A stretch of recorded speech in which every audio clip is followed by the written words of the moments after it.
Hi friends, welcome to blueberries kitchen. Blueberries கிச்சனில் இன்றைக்கி நம்ம பார்க்க போகிறது ஒரு கேரளா ஸ்டைல் ரெசிபி தாங்க. அது வெள்ளை பூசணிக்காய் வச்சுட்டு ஒரு மோர் குழம்பு ரெசிபி தாங்க. இப்போ வாங்க நம்ம வீடியோக்குள்ளே போகலாம்.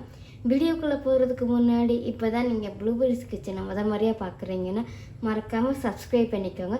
பக்கத்தில் இருக்கிற வெள்ளைக்கானையும் ப்ரெஸ் பண்ணிக்கோங்க. அப்போனா தான் நீங்கள் என்னோடய ரெசிபிஸை மறக்காமல் ஃபாலோ பண்ணலாம். இப்போ வாங்க நம்ம வீடியோக்குள்ளே போகலாம். கேரளா ஸ்டைல் வெள்ளை பூசணிக்காய் மோர் குழம்பு பண்ணுறதுக்கு நான் பூசணிக்காயை வாங்கி இந்த மாதிரி க்ளீன் பண்ணி எடுத்து வச்சுருக்கேங்க.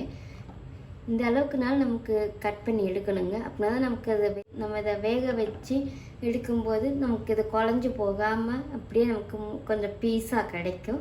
இப்போ நம்ம இதை வேக வச்சுக்கலாம். நான் என்ன அடுப்பு பற்ற வைக்கலைங்க. பற்ற வைக்காம தான் அந்த பாத்திரத்தில் இப்போ நான் சேர்த்துருக்கேன். 1/4 டீஸ்பூன் அளவுக்கு மஞ்சப்பொடி, கொஞ்சம் எல்லோ கலர் வாரதுக்காகத்தாங்க இது. ஒரு 10 கருவேப்பிலை, 2 பச்சை மிளகாய் இந்த மாதிரி நிகழமாக கீறி சேர்த்துக்கோங்க. இப்போ நம்ம வேக வைக்கிறதுக்காக இந்த பூசணிக்காய் முங்குற அளவுக்கு நமக்கு தண்ணி சேர்த்துக்கலாங்க. தண்ணி சேர்த்துட்டு ஒரு வாட்டி மிக்ஸ் பண்ணி கொடுத்துக்கோங்க. இப்போ நான் அடுப்பை பற்ற வச்சுருக்கேங்க. இப்போ நம்ம இதை மூடி போட்டு நல்லா வேக வச்சு எடுத்துக்கலாங்க. இப்போ இது இங்கிட்டு வேகட்டுங்க. இப்போ நம்ம இங்கிட்டு தேங்காய் அரைப்பு ரெடி பண்ணிக்கலாம். இப்போ நம்ம தேங்காய் அரைப்பு பண்ணுறதுக்கு கொஞ்சமாக தேங்காய் மிக்ஸி ஜாரில் சேர்த்துக்கலாங்க. 4 வெள்ளைப்பூடு, கொஞ்சமாக சின்ன வெங்காயம் இந்த மாதிரி கட் பண்ணி வச்சுருக்கேங்க.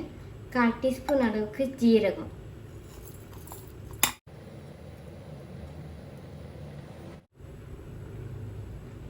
ஒரு பச்சை மிளகாய் இந்த மாதிரி நிகழமாக கட் பண்ணி சேர்த்துக்கோங்க. 1/4 டீஸ்பூன் அளவுக்கு மஞ்சள் பொடி. இப்போ நம்ம இதில் கொஞ்சமாக தண்ணி சேர்த்து நல்லா நைஸாக அரைச்சி எடுத்துக்கலாங்க. இப்போ 10 நிமிஷம் ஆயிடுச்சுங்க. இப்போ நம்ம இந்த பூசணிக்காய் வெந்துருச்சான்னு செக் பண்ணிக்கலாம்.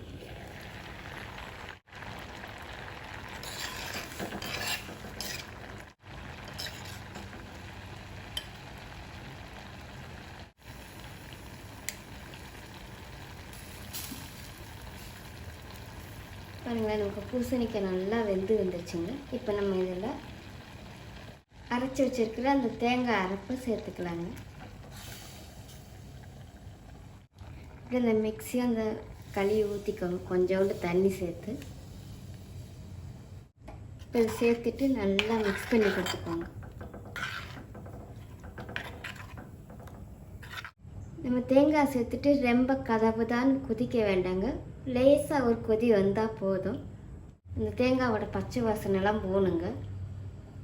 ஒரு கொதி வரட்டுங்க. நான் ஏற்கனவே பூசணிக்காய் வேக வைக்கும்போது அதில் உப்பு சேர்த்துருந்தேங்க, சொல்ல விட்டு போச்சு. இப்போ நம்ம இது ஒரு கொதி வரட்டும். ஒரு கொதி வரவும் நம்ம உப்பு உரப்பு எல்லாம் செக் பண்ணிக்கலாம். பாருங்களேன், நமக்கு ஒரு கொதி வருதுங்க. இப்போ நம்ம உப்பு உரப்பெல்லாம் செக் பண்ணிக்கலாம். எனக்கு உப்பு உரப்பு எல்லாமே கரெக்டாக இருக்குங்க. இப்போ நம்ம அடுப்பு அமுத்திக்கலாம். இப்போ நம்ம அதில் தயிர் சேர்க்கலாங்க. தயிர் சேர்த்துட்டு நம்ம கொதிக்கக்கூடாதுங்க. அதனால தான் நான் அடுப்பை அமுத்தின விட்டு நான் அந்த சூட்டிலே நான் தயிரை சேர்க்குறேன். தயிர் சேர்த்துட்டு நல்லா மிக்ஸ் பண்ணி கொடுத்துக்கோங்க. இப்போ நம்ம இதுக்கு ஒரு தாளிப்பும் கொடுத்துக்கலாங்க. இப்போ நமக்கு இந்த பேன் சூடாகிடுச்சுங்க. இல்லை கொஞ்சமாக தேங்காய் எண்ணெய் சேர்த்துக்கலாம். நான் இன்றைக்கி தாளிப்புக்கு தேங்காய் எண்ணெய் யூஸ் பண்ணுறேங்க. இப்போ எண்ணெய் நமக்கு சூடாகிடுச்சு. 1/2 டீஸ்பூன் அளவு கடுகு, 10 வெந்தயம். நமக்கு கடுகு வெந்தயம் நல்லா பொரியுதுங்க.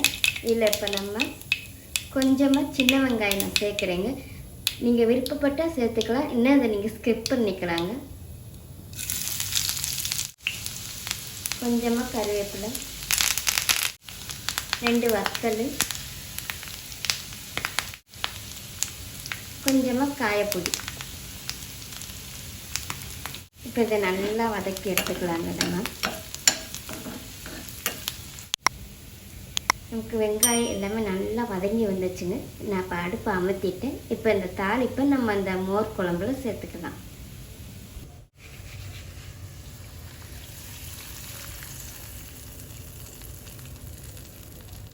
இப்போ நம்ம தாளித்ததை இந்த மோர் குழம்புல சேர்த்துட்டு ஒரு 2 நிமிஷம் நம்ம மூடி போட்டு வச்சுக்கலாங்க.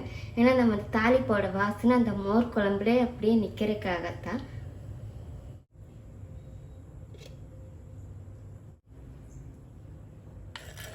அவ்வளோதாங்க. இப்போ நம்மளுடைய அருமையான கேரளா ஸ்டைல் வெள்ளை பூசணிக்காய் மோர் குழம்பு ரெடி ஆயிடுச்சுங்க. நல்ல சிம்பிளான ரெசிபீஸ் தாங்க. மத்தியானம் இது சாதத்துக்கு கூட வச்சு சாப்பிட்றதுக்குலாம் சூப்பராக இருக்குங்க டேஸ்ட்டு. மறக்காமல் இதை ட்ரை பண்ணுங்கள். ட்ரை பண்ணி பார்த்துட்டு எப்படி இருந்துச்சுன்னு கமெண்ட் பண்ணுங்கள். அப்படியே ப்ளூபெர்ரிஸ் கிச்சனை சப்ஸ்கிரைப் பண்ணிக்கோங்க. தேங்க்யூ.